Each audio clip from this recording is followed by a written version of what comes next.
Hey, welcome back to another episode of jbandd Market Sniffs. We're sniffing out the market for some golden nuggets. The market is still hot. Last week I made a video on euphoria, and the euphoria continues. I've kept on trying to short. I think have I? Yeah, I have. Um, but uh, haven't made money through it. I've made money through playing earnings.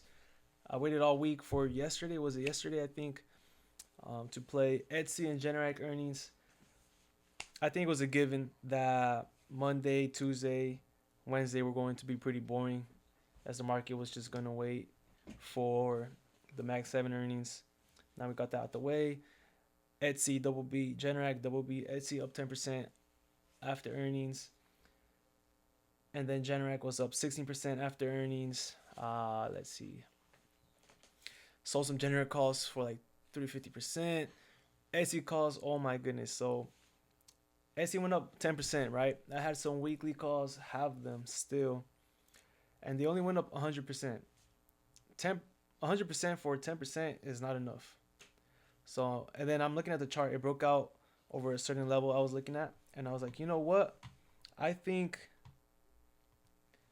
this will continue higher. I think it's breaking out. Okay, this is the Etsy chart. So this red level here, okay? And it broke out, okay? So I didn't sell my calls. I held them thinking we'd go higher. And tell me why today it gaps down and it pushes back down to $64. So now those weekly calls are negative 98%. My next 2 week out calls are negative 50%. And my September calls or June, I don't know what the hell, are like at even. Whatever. Next up is Estée Lauder. Estée Lauder reports tomorrow morning. And only one out of the last 11 reports has been met with a positive earnings reaction the same day. As of last year, the fundamentals have been stabilizing with revenue growth back to positive and sales recovering in China. Remember last video, I mentioned that L'Oreal comment on the lipstick effect and improvements in China, and Estée Lauder has already signaled that they've been seeing a recovery in China these past couple of quarters. So expectations may be out of sync with reality, and sentiment may already be washed out. You add in the technicals, and we may be set for an upside surprise. More details on the push deal will be the key. Okay, so here's the chart. Here's the technicals. Let's see if I zoom in. It zooms in too much. Okay, so we have an inverse head and shoulders here. Okay, we have a rounding bottom here. Okay, we have on the very short term something that looks like a bear flag. That's the bear side, the bear case. And in that case, if that plays out, then we'd go down back to whatever this bottom was at. But if we squeeze, this little bear setup is a nice trap for the shorts, and we squeeze higher on earnings tomorrow.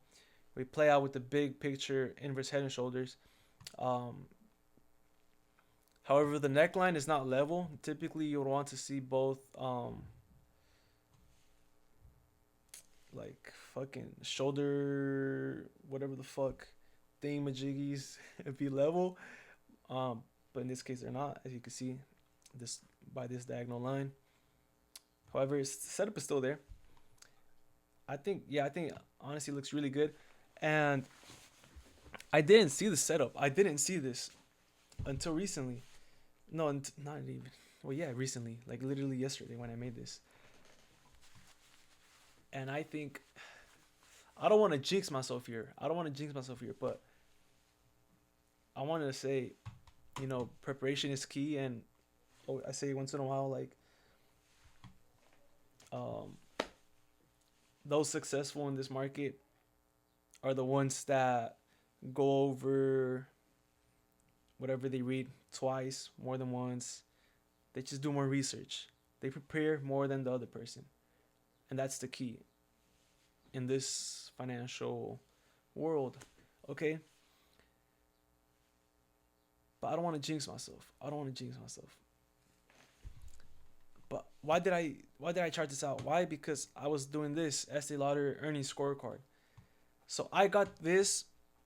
Look, it's honestly pretty much the same thing as the beat report by what, by Beat Quarterly. So I'm subscribed to the newsletter. Okay, no, Beat Quarterly by the Beat Report. Okay, so I'm subscribed to this newsletter. I get emails every day, and they give like an update on an earnings on said company. But I thought to myself, like, they're probably not gonna give an update on the companies I'm invested in, and if they do, they'll give the update after the fact, right? Like, why don't I just do the same thing that they're doing, but I'll do it myself for the companies I'm actually interested in, right? Because a lot of time it's like all these popular names that I don't give two shits about unless I'm just trading them on the short term, to short or long, whatever the fuck, right? So here's an example. So that's the only thing different is the reaction score. I don't know how they come to their score on the reaction score. I don't know how they get negative zero point 0.4 something, negative 7 point something. I don't know how they get the exact number. So the only difference on my end is the score is just a general color. Okay? So if it's deep red, then it's a deep negative reaction. If it's light green, it's meh. You know, light red, meh. You could argue it's arguably pink. You know, deep green, good reaction, right? But that score on my end, it's just based on the reactions. I don't take into account the actual beat or miss on revenue and earnings. I just take into account the reaction, the same day reaction, and the post earnings drift reaction. Not the pre, only same day and post. Okay, so yeah, again, as you can see through here, from the last 11 reports, only one had a very green, a good earnings reaction, 12% on the day, and then a week after it just pulled back 2.9%. Let's go back to August of 2023, negative 3% on the same day, and then a week after, negative 2%. November 2023, negative 19%. Next week, up 11%. However, that's still like a negative 7% drop. Nonetheless, that's still very red. Go back to May of 2024, negative 13%. A week later, up 1%. And then August 2024, pretty much flat, negative 2 and then plus 2. October 2024, negative 20 and then a negative 3. February 2025, negative 16 and then 1%. May of 2025, negative 1% and then 0.5%. August of 2025, negative 3% and then almost 7% jump a week after, but still, you would have gotten burned on the theta depending on the expiry of your options. The October report, flat and then negative 10% over the next week. The most recent report in February, we got negative 19% and then a plus 10% reaction a week after. Still negative 9% from the same day reaction. So yeah, I haven't had good reactions since, well, at least from the last 11 reports. Only one was good. I didn't go further than that. So I think sentiment may be washed out. We have stabilized fundamentals.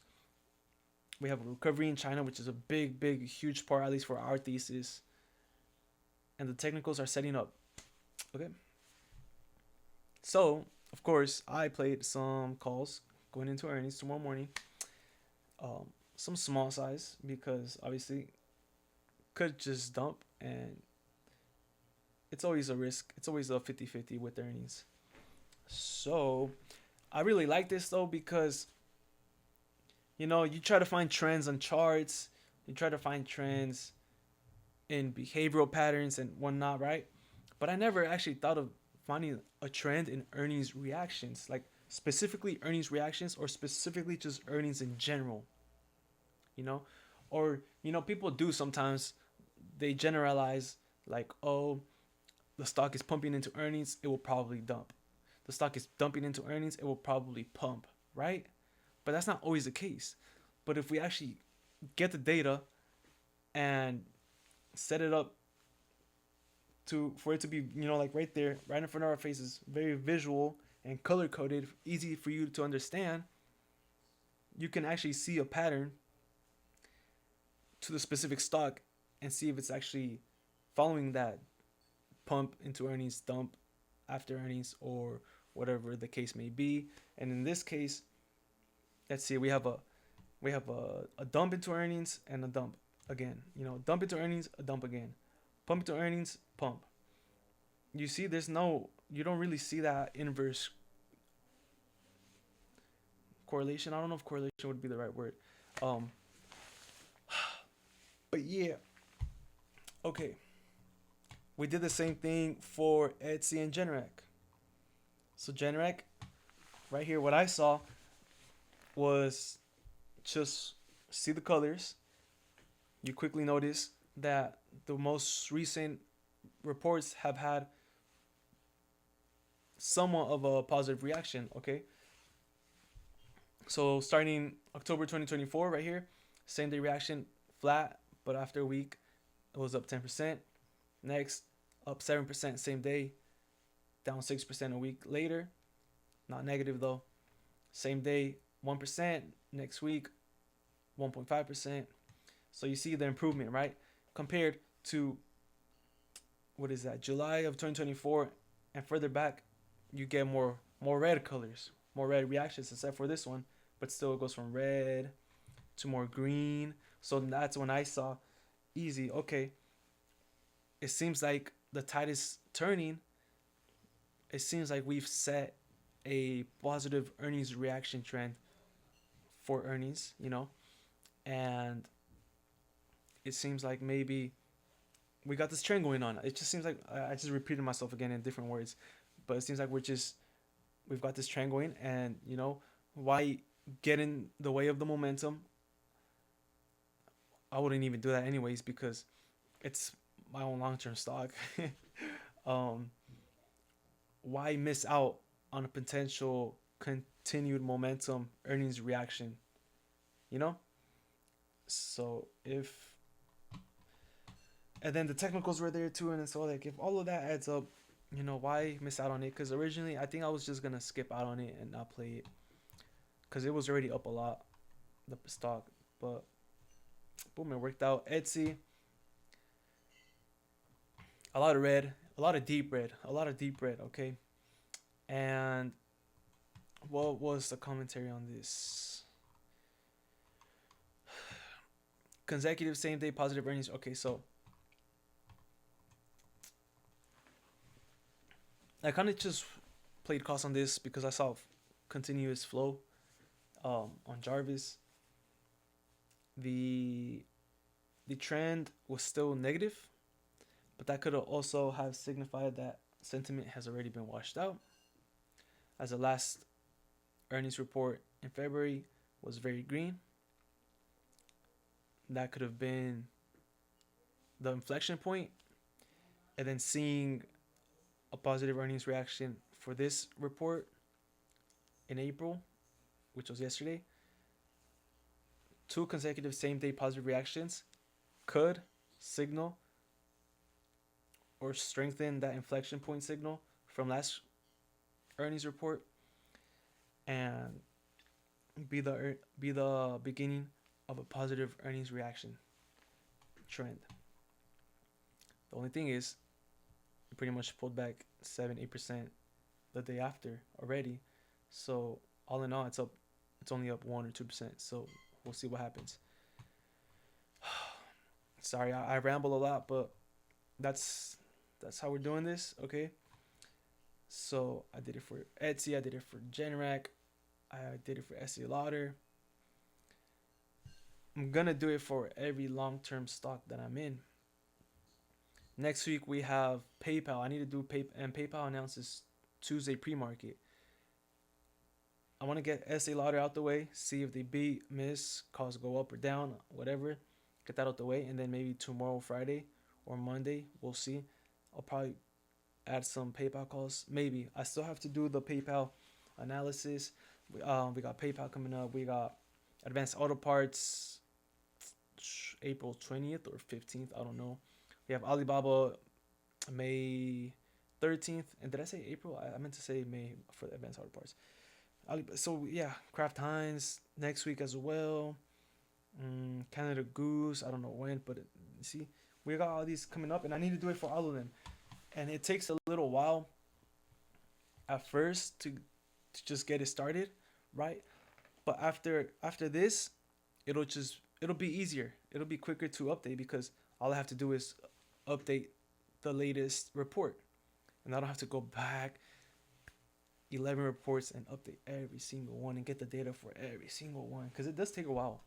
But honestly, it was really worth it. It was really worth it because it made me feel very, very prepared going into the earnings, and I knew what I was willing to risk based on all that information, extra information that I had going into these earnings that I previously never had. You know, I used to feel very like, I don't know what's gonna happen this week, and I still don't ever know. You never know, but with this type of data, you get a sense of, I don't know. I just feel calm. I feel like, you get what I'm trying to say. I don't know why I'm stalling here. You get what I'm trying to say. Don't need to explain it anymore. Anyways. Let's go into the data now, and then see where we end up. All right.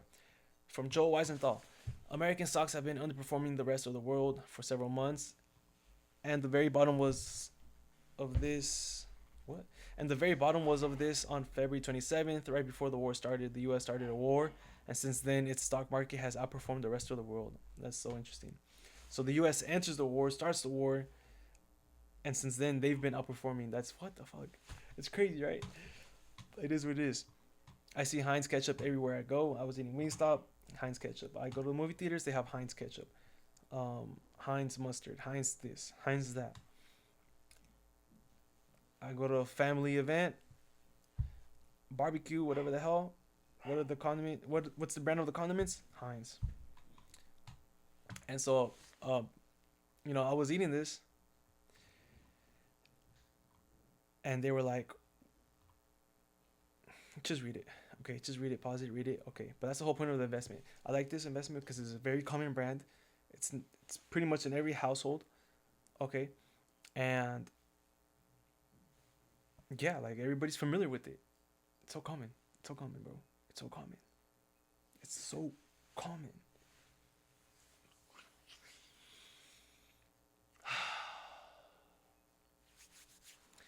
Which day of the week generates the most returns? Tuesday. Thursday the least. And now I see why they call it Theta Thursday. Friday second. To least. Okay. Semis influence almost over the defensives. Okay. There have been few spin-offs so far this year. So this is just information on spin-offs and how stocks perform when they announce spin-offs and how the spin-offs perform and whatever. I'll just go through it. I'm not going to read it. You could just pause it and read it if you want. Take it in. Okay. So PayPal recently had news that, what was it? Something about Venmo, whatever. They're not spinning off Venmo, but if they ever do end up spinning off Venmo, then I could go back through this and see what it may help with spin-offs, so that I could find it when I search it up in the tab. This is for Mag 7. See, so yeah, again, this is from the B report. They did the reports for Amazon, for Alphabet, for Meta. Right, but again, I don't care about these stocks. Just sharing it, just cause. Semiconductor stocks are now trading at 60 PE, the richest valuation since the dot-com bubble. I entered puts on it like last week on SOXS, I think, or SOXX, I don't know, or calls. Basically, I entered calls on the inverse ETF. Got smacked. I'm still holding them, but have gotten smacked. Overall, emerging markets 2026 earnings estimate. Earnings sentiment has turned negative since the start of the U.S.-Iran war.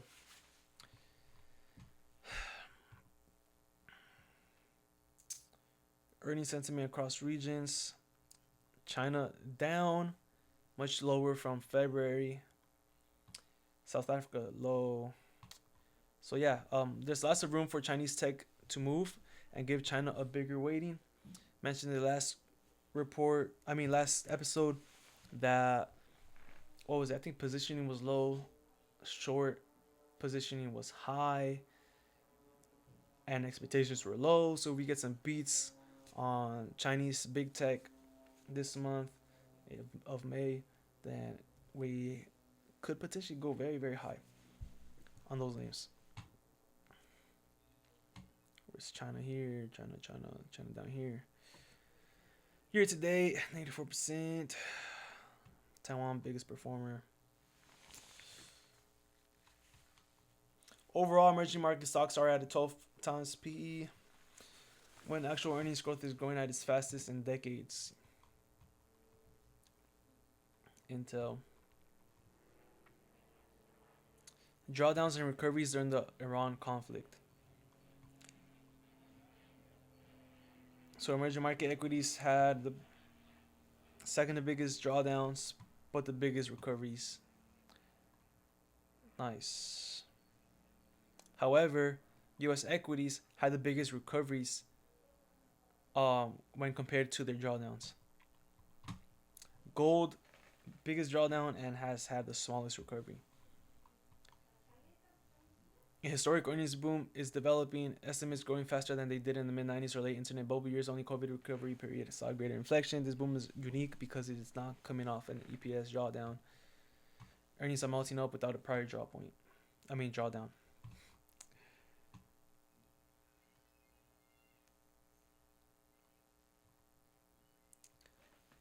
This article by Bloomberg, I think has to do with the World Cup and people buying alcohol. Probably just going out to bars and shit, watch the games, whatever. They mentioned Heineken and jbandd, but should benefit all alcohol places like Diageo.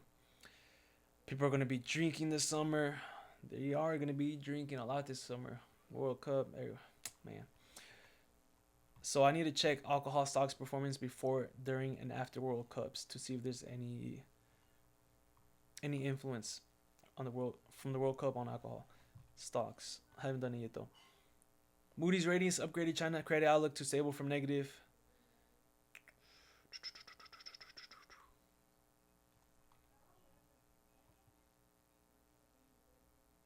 China's relatively better position and may capture pockets of export market share gains under a sizable but not extreme energy shock.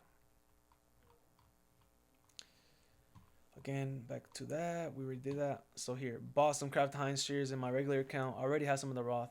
I wanted 21 to retest and buy some in the money leaves, but it didn't happen. It doesn't seem like it'll happen. We have earnings coming up soon. I've been seeing a bunch of call flow. Not a bunch, but some since last month. And so it might be a bottom. We got the trend line there too at 21. It already bounced. It might not retest it anymore. So, I just said, I'll just buy some more shares on the regular account. I already have in the money leaps.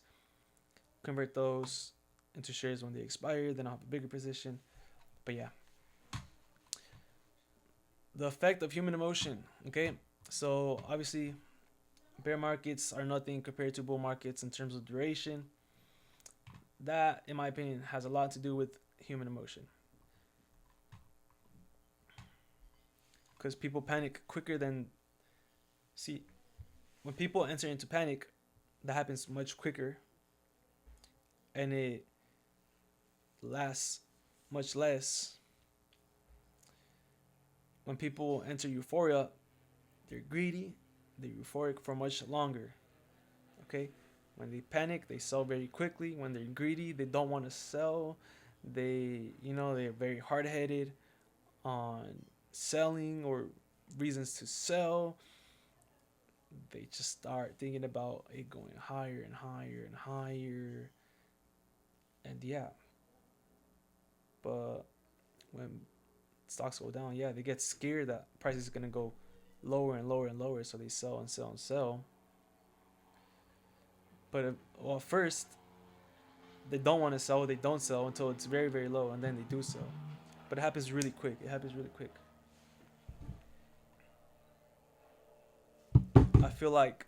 I said a bunch of nothing there though.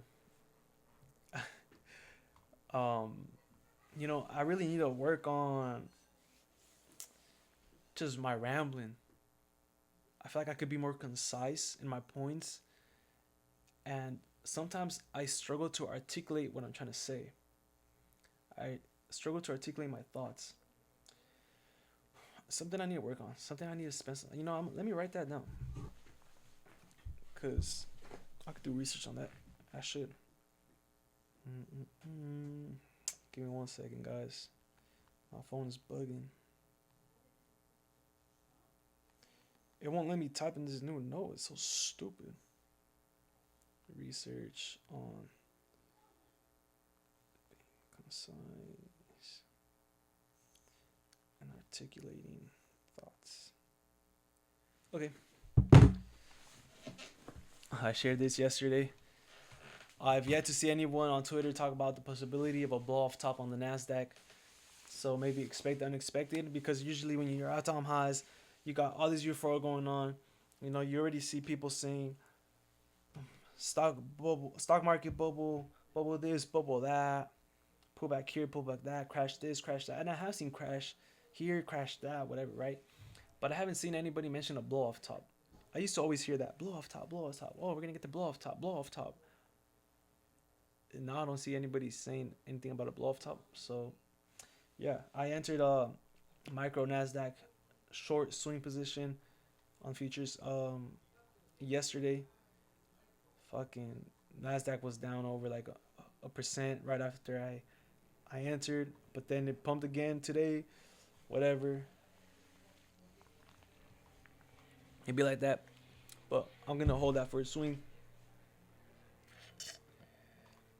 And today we finally got something from the fucking Japanese yen. It's about time, bro. It's already fucking about to be May.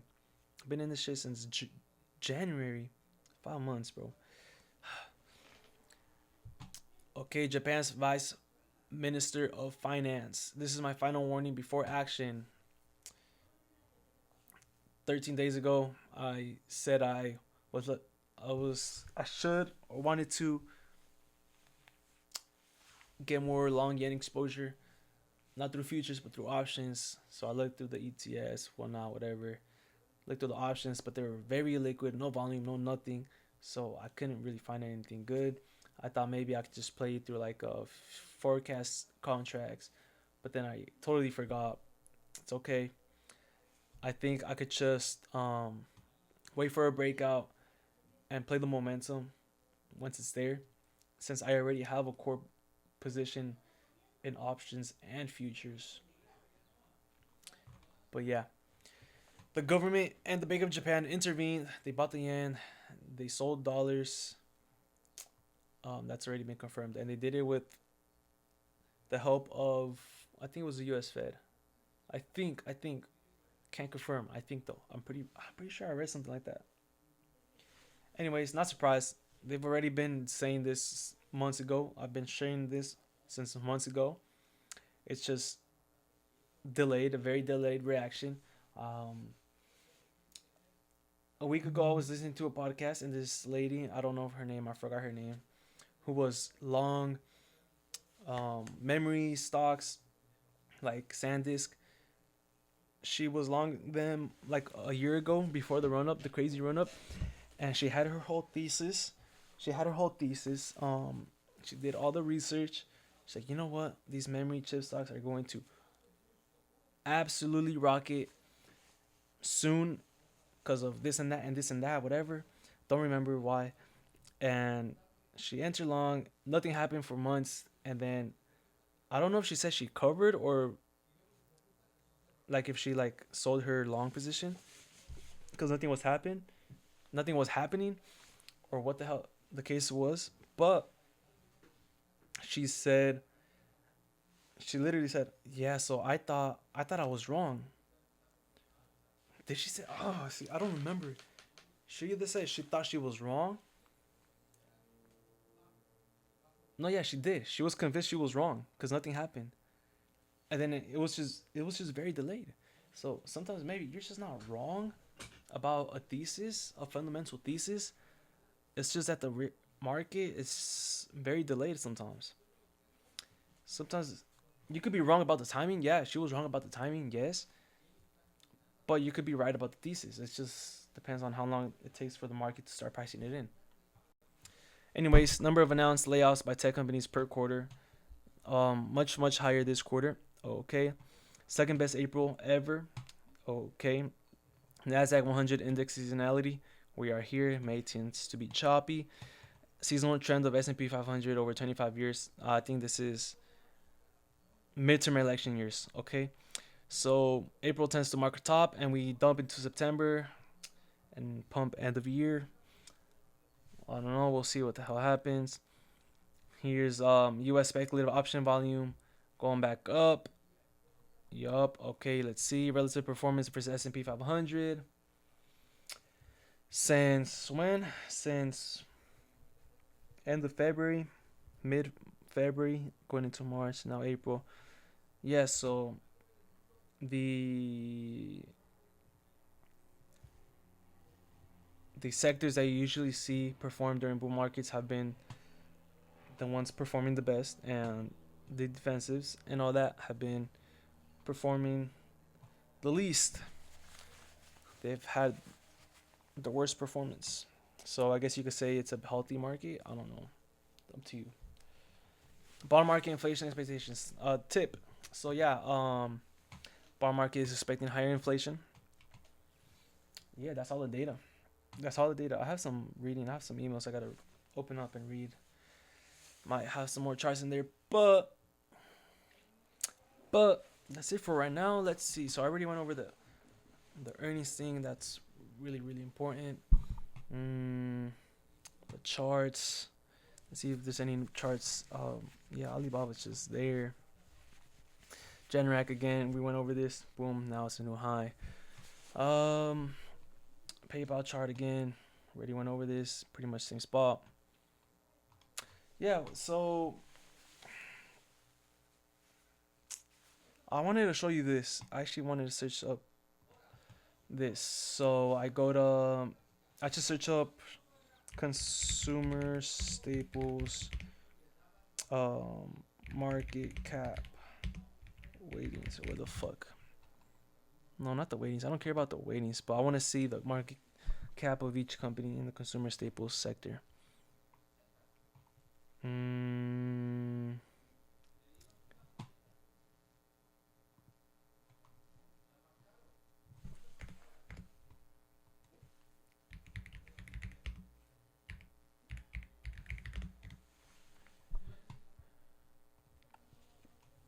Okay, so Procter and Gamble, a 340 billion market cap.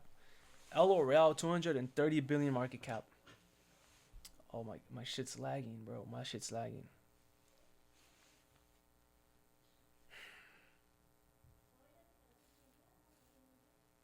I think we're back. Where the fuck is Kraft Heinz? Tell me, where's Kraft Heinz? Let's see. No, I already passed it. Kraft Heinz. What? Look, Kraft Heinz is supposed to be somewhere here though. I don't know if this is up to date. Is this up to date? Estée Lauder pricing. Yeah, it's up to date. Anyways, Kraft Heinz has like a 24 billion market cap, so we should place it around. It would place it at 12. Okay, but you got all these other companies over here, and I don't know. I feel like Kraft Heinz is bigger. Should be much higher. But again, I mean not again, but yeah, you don't just value a company by market cap, whatever, right? But I'm just saying, like, if Kraft Heinz were to triple from here, that the market cap would still be fine. The market cap would still be fine. Like, anyways, yeah. So we went over. Yeah, we already went over this and this and this and this. Yeah, but yeah, man, I think we're gonna end it there. Just show you Generac's free cash flow recovering. Um, Same with Etsy recovering. Boom, very good, right? Also, Etsy's at a 10 PE, crazy. 8.6 free cash flow. All right, thank you guys for watching. We'll be back next week to search for some more golden nuggets. I will probably make a video. No, not Sunday. Maybe Saturday or Monday. Most likely Monday, just before PayPal's earnings, so I could give you an update on the PayPal earnings reaction scorecard, just like I did for Estée Lauder, and hopefully it could give us some good insight. But yeah, nothing in this episode podcast is financial advice, should not be construed as financial advice. This is all opinion only, and all the information shared in this episode, in this podcast, in this show is for informational and educational purposes only. I am not a financial advisor. You should speak to a financial advisor before you make any financial decisions. At jbandd's Marketives, at jbandd's LLC, we are not liable for any losses. Okay, again, everything here is opinion only. Thank you.